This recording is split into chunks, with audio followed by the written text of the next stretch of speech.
OK, capsule 55, Éphésiens 4, versets 20 à 22. Mais vous, ce n'est pas ainsi que vous avez appris Christ, si du moins vous l'avez entendu, et si conformément à la vérité qui est en Jésus, c'est en lui que vous avez été instruits à vous dépouiller, eu égard à votre vie passée, du vieil homme qui se corrompt par les convoitises trompeuses.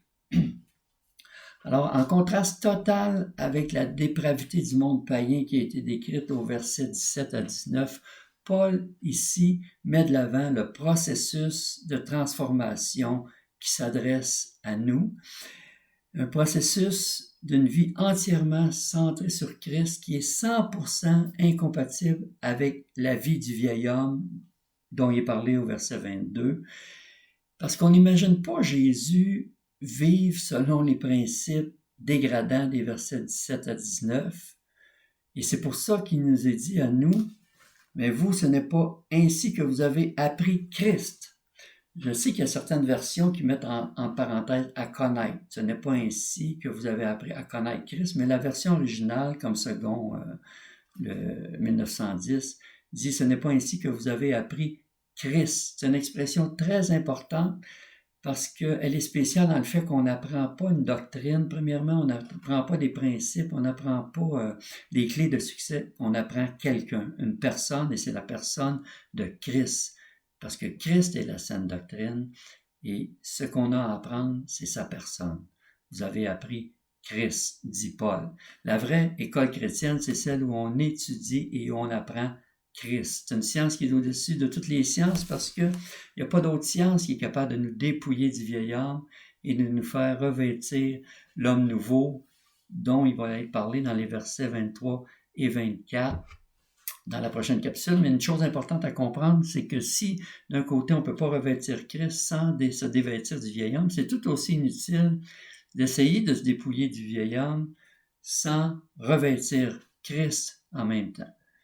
Et moi, c'est pour ça que mon plus grand sujet de reconnaissance à Dieu, c'est lorsque, en 1982, après seulement 2 ans de vie chrétienne, je m'étais converti à la fin de 1979, là on était à l'été 82, et alors que j'étais beaucoup aux prises avec la chair en moi, le vieil homme, et un soir, le prédicateur, dans un camp chrétien pendant ces 2 semaines-là, a abordé le sujet de c'était quoi la vie chrétienne, et il a tellement bien expliqué ce que c'était un changement de centre, que c'était cesser d'être centré sur soi, de se regarder de nombril, tout ce qu'on a de croche, de travers, nos péchés, nos misères, puis de regarder à Christ, de dire quand on tombe, Seigneur, tu sais, je veux pas être comme ça, je t'aime, je veux marcher avec toi, puis au lieu de se flageller, puis de se punir en regret pendant des jours et des jours, de juste relever tout de suite la tête au Seigneur, puis de se concentrer sur lui. C'est ça que ça veut dire dans 2 Corinthiens 3, 18, lorsqu'il dit, nous tous qui contemplons comme dans un miroir la gloire du Seigneur, on est transformés en la même image de gloire en gloire par l'Esprit du Seigneur. Et le résultat de ça, c'est le renouvellement de l'intelligence dont il est parlé dans Romains 12, 2. Et ainsi, de cette façon-là, le fardeau tombe, comme Jésus l'a promis lorsqu'il a dit, venez à moi, vous tous qui êtes fatigués et chargés, je vous donnerai du repos. Prenez mon joug sur vous, recevez mes instructions, car je suis doux et humble de cœur, et vous trouverez du repos pour vos âmes. Jésus l'a dit lui-même, recevez mes instructions. Ça veut dire, venez à mon école, venez m'apprendre, moi, je suis doux et humble de cœur. C'est lui qu'on doit apprendre. C'est sa personne en étant près de lui, en étant en communion avec lui. C'est pour ça que le premier pas vers Dieu, c'est de commencer par reconnaître notre besoin, qu'on est misérable au départ et qu'on a besoin d'un sauveur, qu'on a besoin d'un rédempteur. C'est ça le premier pas vers Dieu, c'est de se dévêtir de l'orgueil du vieil homme qui veut s'en sortir par lui-même, puis se revêtir d'humilité, de reconnaître qu'on a besoin de Dieu. Il faut accepter le diagnostic de la parole qui dit qu'on est pécheur. Jésus a dit, ce ne sont pas les bien portants qui ont besoin de médecins, mais les malades. Je suis venu appeler non pas des justes, mais des pécheurs. Alors, la plus grande leçon de la vie chrétienne, donc, c'est d'apprendre Christ. Et Paul, dans Colossiens 1, verset 26-27, je le rappelle, Colossiens, qui est une épître parallèle, parle du mystère de Dieu envers nous. Lorsqu'il dit, en Colossiens 1, verset 26 et 27, le mystère caché de tout temps et dans tous les âges, mais révélé maintenant à ses saints, à qui Dieu a voulu faire connaître quelle est la glorieuse richesse de ce mystère parmi les païens, savoir Christ en vous, l'espérance de la gloire. Alors, à l'inverse du légaliste qui cherche toujours à faire pression sur nous par des lois, des règles, comme si c'est ça qu'on devait apprendre, faire pression extérieure pour essayer de nous changer de l'intérieur, non, Dieu, lui, nous change de l'intérieur vers l'extérieur. La loi essaie de nous changer de l'extérieur vers l'intérieur et ça ne marche pas, c'est l'échec.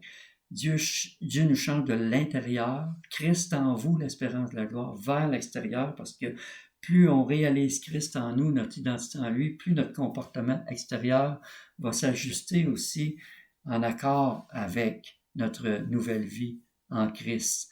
Et on va découvrir cette gloire-là que de contempler comme dans un miroir la gloire du Seigneur, ça veut dire Christ, c'est d'être transformé en la même image de gloire en gloire par l'Esprit du Seigneur.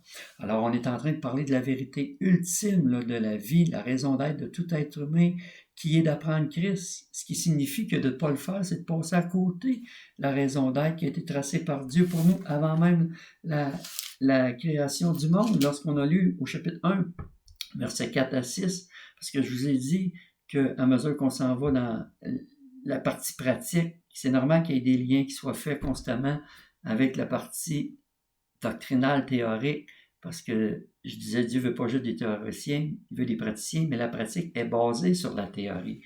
Alors, c'est important d'avoir la notion du tout. Mais même la partie, j'appelle doctrinale, révèle notre identité en Christ, révèle une personne, révèle Christ et qui on est dans cette personne-là. Et la partie pratique, comment on doit vivre en lui. Alors, il était dit, donc, chapitre 1, versets 4 et 5, « En lui, Dieu nous a élus avant la fondation du monde pour que nous soyons saints et irrépréhensibles devant lui, nous ayant prédestinés dans son amour à être ses enfants d'adoption par Jésus-Christ, selon le bon plaisir de sa volonté, à la louange de la gloire de sa grâce qui nous accorde dans son bien-aimé. » Alors, tout ramène à Christ. Et on a vu aussi l'importance au verset 15 du chapitre 4, de dire la vérité dans l'amour. Donc, c'est la vérité. On parle de vérité et on doit le dire dans l'amour. Malheureusement, souvent, on s'y refuse au nom de l'amour, qui manque de discernement, comme on a vu 2 capsules précédentes, capsule 53, quand Paul faisait sa prière aux Philippiens, il priait que votre amour augmente en connaissance et en pleine intelligence pour le discernement des choses les meilleures, c'est-à-dire pour le discernement de la vérité, des valeurs qui sont selon Dieu. Puis malheureusement, quand on n'a pas cet amour-là qui discerne les choses essentielles, qui discerne la vérité, on se laisse facilement ramollir par rapport aux valeurs du royaume de Dieu et on accepte plein de comportements inadmissibles, contraires au fait d'apprendre Christ, si, comme Paul vient de nous le dire ici au chapitre 4, si du moins vous l'avez entendu et si conformément à la vérité qui est en Jésus, c'est en lui que vous avez instruit à vous dépouiller, eu égard à votre vie passée, du vieil homme qui se corrompt par les convoitises trompeuses.